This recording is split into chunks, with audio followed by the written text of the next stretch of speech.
বিশ্বকাপে যুক্তরাষ্ট্র হারিয়েছে সাবেক চ্যাম্পিয়ন পাকিস্তানকে।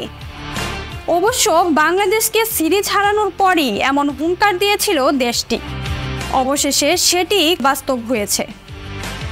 মাঠের খেলায় ম্যান ইন দ্য গ্রিনদের রীতিমতো আউটক্লাস করেছে যুক্তরাষ্ট্র। আর নিজেদের ক্রিকেট ইতিহাসের এমন স্মরণীয় জয়ের দিনে গুরুত্বপূর্ণ অবদান রেখেছেন সৌরভ নেত্র হালকার। পাকিস্তানকে বিশ্বকাপে হারাতে যুক্তরাষ্ট্রের হয়ে বিরাট অবদান রেখেছেন সৌরভ। তবে অবাক করা তথ্য এই যে ক্রিকেট মাঠের এই নায়ক আদতে মস্ত বড় এক সফটওয়্যার ইঞ্জিনিয়ার। তিনি চাকরি করেন বিখ্যাত প্রযুক্তি প্রতিষ্ঠান ওরাকল কম্পিউটার সফটওয়্যার কোম্পানিতে। পাকিস্তানের বিপক্ষে ম্যাচে গতকাল শুরুতেই মোহাম্মদ রিজওয়ানের গুরুত্বপূর্ণ উইকেটটি তুলে নেন সৌরভ। এবার দ্রুত আরও 2 উইকেট হারায় পাকিস্তান। রেজওয়ানকে ফেরানোর পর ম্যাচের 18তম ওভারের ইফতেখার আহমেদকেও সাজঘরের পথ দেখান তিনি। এছাড়াও খানের ক্যাচটিও নিয়েছিলেন তিনি।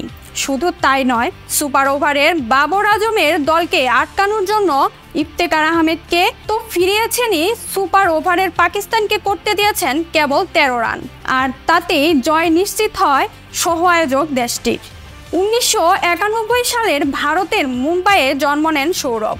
একসময় যুক্তরাষ্ট্র ক্রিকেট দলের অধিনায়কত্বও করেছেন তিনি। তবে একসময় ভারতের ঘরোয়া ক্রিকেটেও খেলেছেন। কোডিংয়ে পারদর্শী এই ক্রিকেটার। রঞ্জি ট্রফিতে খেলা সৌরভ ছিলেন লোকেশ রাহুল, জয়দেব উনাদকাত, সন্দীপ শর্মা, হাসাল প্যাটেলদেরই সতীর্থ। 2010 সালে অনূর্ধ্ব-19 বিশ্বকাপে খেলেছেন তিনি। সে টুর্নামেন্ট বল হাতে আহমেদ আজমকে আউট করেছেন তিনি। পাকিস্তানের বিপক্ষে যুক্তরাষ্ট্রের ঐতিহাসিক এই জয়ের পরে সামাজিক মাধ্যমে ভাইরাল হয়েছে সৌরভ লিঙ্কড ইন প্রোফাইল। দেখা যায় ওরাকলে তিনি principal member of the technical soft হিসেবে কর্মরত আছেন। এর আগে বিখ্যাত কর্নেল ইউনিভার্সিটিতে গ্র্যাজুয়েট টিচিং অ্যাসিস্ট্যান্ট হিসেবেও ছিলেন তিনি। 2013 সালে মুম্বাই ইউনিভার্সিটি থেকে স্নাতক সম্পন্ন করা সৌরভ যুক্তরাষ্ট্রে পাড়ি জমান 2015 সালে। এরপর দেশটির হয়ে ইতিহাসও রচনা করেছেন তিনি।